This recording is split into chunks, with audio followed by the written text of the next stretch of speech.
Hi dear friends, എല്ലാവർക്കും റിനൂസ് ഡയറിയിലേക്ക് സ്വാഗതം. ഇന്ന് ഞാൻ വന്നിട്ടുള്ളത് ഒരു ചിക്കൻ ഗ്രേവി റെസിപ്പി ആയിട്ടാണ്. നല്ല ടേസ്റ്റി ആയിട്ടുള്ളൊരു ഡിഷാണ് ഇത്. ബ്രേക്ക്ഫാസ്റ്റിൻ്റെ കൂടെയും നെയ്ച്ചോറിൻ്റെ കൂടെയൊക്കെ നല്ലൊരു കോമ്പിനേഷൻ കൂടെയാണ്. ഇത് ഒരു തവണ ടേസ്റ്റ് ചെയ്തിട്ടുണ്ടെങ്കിൽ വീണ്ടും വീണ്ടും ട്രൈ ചെയ്ത് നോക്കാൻ തോന്നും. അത്രയ്ക്ക് ടേസ്റ്റി ആയിട്ടുള്ളൊരു ഡിഷാണ്. അപ്പം നിങ്ങളെല്ലാവരും ഒന്ന് ട്രൈ ചെയ്ത് നോക്കുക. ഇഷ്ടപ്പെട്ടാൽ ലൈക്ക് ചെയ്യാൻ മറക്കരുത് കേട്ടോ. അപ്പോൾ ഇനി നമുക്ക് വീഡിയോയിലോട്ട് പോകാം.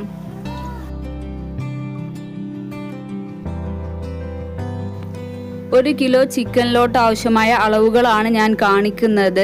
ഒരേ അളവിലാണ് കോൺഫ്ലോറും മൈദയും എടുക്കേണ്ടത്. 1.5 ടേബിൾ സ്പൂൺ മൈദ, 1.5 ടേബിൾ സ്പൂൺ കോൺഫ്ലോർ എന്നിവയാണ് എടുത്തിട്ടുള്ളത്. 1 ടീസ്പൂൺ മഞ്ഞൾപ്പൊടി, മല്ലിപ്പൊടി 1 ടീസ്പൂൺ, 1/4 ടീസ്പൂൺ അടുത്ത് ഗരം മസാല, 1/2 ടീസ്പൂൺ കുരുമുളക് പൊടി,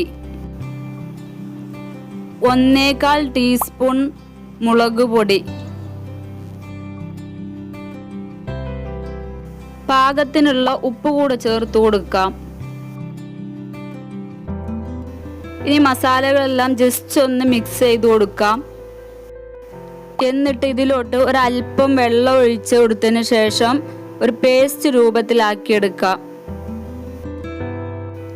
മസാലയൊക്കെ നന്നായിട്ട് മിക്സ് ചെയ്ത് പേസ്റ്റ് രൂപത്തിലാക്കിയെടുത്തിട്ടുണ്ട്. ഇതിലോട്ട് കഴുകി ക്ലീൻ ചെയ്ത് വെച്ച ചിക്കൻ ചേർത്ത് കൊടുത്തിട്ട് നന്നായിട്ട് മിക്സ് ചെയ്തെടുക്കാം.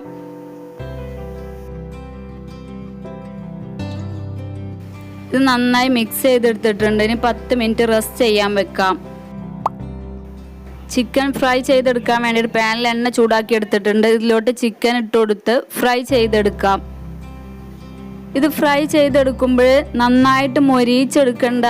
ജസ്റ്റ് ഒന്ന് പാകമായി വന്നിട്ടുണ്ടെങ്കിൽ, ഏകദേശമൊക്കെ ഒന്ന് വെന്ത് വന്നിട്ടുണ്ടെങ്കിൽ ഇത് നമുക്ക് കോരിയെടുക്കാം. അപ്പം ചിക്കൻ മുഴുവനായിട്ട് ഫ്രൈ ചെയ്തെടുത്തിട്ടുണ്ട്. ഇനി സ്റ്റൗവിൽ മറ്റൊരു പാൻ വെച്ച് ചൂടാക്കിയതിന് ശേഷം ഫ്രൈ ചെയ്ത എണ്ണയിൽ നിന്ന് ഒരല്പം എണ്ണ ഒഴിച്ചു കൊടുക്കാം. ഫ്രൈ ചെയ്യാൻ വേണ്ടിയിട്ട് സൺഫ്ലവർ ഓയിലാണ് ഉപയോഗിച്ചിരുന്നത്. ഇതിലോട്ട് ഒരു ചെറിയൊരു ഇഞ്ച് വലിപ്പത്തിലുള്ളൊരു പട്ട, 3 ഗ്രാമ്പു ജസ്റ്റ് ഒന്ന് ചതച്ചെടുത്തത് അതുകൂടെ ഒന്ന് ചേർത്ത് കൊടുക്കാം. നന്നായിട്ട് പൊടിക്കേണ്ട, ചതച്ചെടുത്താൽ മതി. ഫ്രൈ ചെയ്ത എണ്ണ തന്നെ ഉപയോഗിക്കുമ്പോൾ ആ ചിക്കൻ്റെ ഫ്ലേവർ കൂടുതലായിട്ട് കിട്ടും. അതിന് വേണ്ടിയിട്ടാണ് ഫ്രൈ ചെയ്ത എണ്ണ തന്നെ ഉപയോഗിക്കാൻ പറഞ്ഞത്. ഇഷ്ടമില്ലാത്തവർക്ക് സാധാ സൺഫ്ലവർ തന്നെ എടുക്കാം. ഈ സ്പൈസസിൻ്റെ നല്ലൊരു സ്മെല്ല് വരുന്ന സമയത്ത് ഇതിലോട്ട് 2 വലിയ സവാള ക്യൂബ്സ് ആയിട്ട് കട്ട് ചെയ്തത് ചേർത്ത് കൊടുക്കാം. ഇനി ഇതിലോട്ട് ചേർത്ത് കൊടുക്കുന്നത് ഇഞ്ചി വെളുത്തുള്ളി ചെറിയ കഷ്ണങ്ങളായി കട്ട് ചെയ്തത്. വെളുത്തുള്ളി ഒന്ന് മുഴുവനായിട്ട് എടുത്തിട്ടുണ്ട്. ഇഞ്ചി കട്ട് ചെയ്തത് ഒരു ചെറിയൊരു പിടിയാണ് എടുത്തിട്ടുള്ളത്. വെളുത്തുള്ളിനേക്കാൾ കൂടുതൽ ഇഞ്ചിയാണ് മുന്നിട്ട് നിൽക്കേണ്ടത്.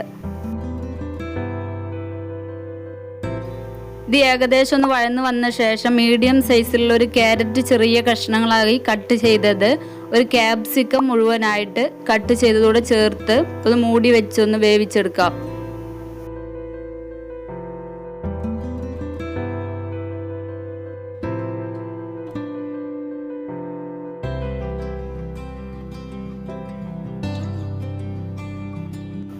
ഇതൊന്ന് തുറന്നു കൊടുത്തൊന്ന് ഇളക്കി കൊടുക്കാം. ഏകദേശം വഴന്നു വന്നിട്ടുണ്ട്. ഇനി ഇതിലോട്ട് ചേർത്ത് കൊടുക്കാനുള്ളത് ടൊമാറ്റോ പ്യൂരിയാണ്. ഇത് 2 നല്ല വലിപ്പമുള്ള തക്കാളി പുഴുങ്ങിയെടുത്തതിന് ശേഷം തൊലിയൊക്കെ കളഞ്ഞ് മിക്സിയിൽ അടിച്ചെടുത്തിട്ടുള്ളതാണ്. ഇത് ചേർത്ത് കൊടുക്കാം. ഇതൊന്ന് മിക്സ് ചെയ്ത് കൊടുത്തതിന് ശേഷം ഇതിലോട്ട് 1/2 ടീസ്പൂൺ മഞ്ഞൾപ്പൊടിയും 1 ടീസ്പൂൺ കാശ്മീരി ചില്ലി പൗഡറും ചേർത്ത് കൊടുക്കാം. കാശ്മീരി മുളക് പൊടി ചേർത്ത് കൊടുക്കുന്നത് ഇതിനൊരു കളറ് കിട്ടാൻ വേണ്ടിയിട്ടാണ്. ഇതിലോട്ട് ഒരല്പം ഉപ്പ് കൂടെ ചേർത്ത് കൊടുക്കാം. ഉപ്പ് ചേർക്കുമ്പോൾ ശ്രദ്ധിക്കണം, ചിക്കനിൽ അത്യാവശ്യം ഉപ്പുള്ളതാണ്. എന്നിട്ട് ഇതൊന്ന് നന്നായിട്ട് മിക്സ് ചെയ്ത് കൊടുക്കാം. എന്നിട്ട് ഇതിലോട്ട് നമ്മൾ വേവിച്ച് വെച്ച് ചിക്കൻ പീസസ് കൂടെ ചേർത്ത് കൊടുക്കാം.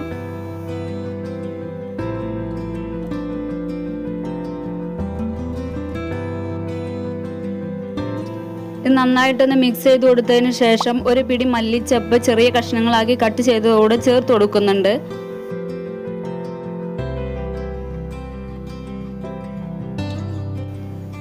ഇനി നമുക്ക് ഫ്ലെയിം ഓഫ് ചെയ്തതിന് ശേഷം 3 ടേബിൾ സ്പൂൺ ടൊമാറ്റോ കെച്ചപ്പ് കൂടെ ചേർത്ത് മിക്സ് ചെയ്തതിന് ശേഷം സേവ് ചെയ്യാം. അപ്പോൾ നമ്മുടെ ടേസ്റ്റി ആയിട്ടുള്ള special chicken gravy recipe ready ആയിട്ടുണ്ട്. എല്ലാവരും ഒന്ന് ട്രൈ ചെയ്ത് നോക്കുക. ഇഷ്ടപ്പെട്ടാൽ ലൈക്ക് ചെയ്യുക, കൂട്ടുകാരിലേക്ക് ഷെയർ ചെയ്യുക. ഇതുപോലെ ഒരു വെറൈറ്റി വിഭവമായി വരുന്നതുവരെ ബൈ.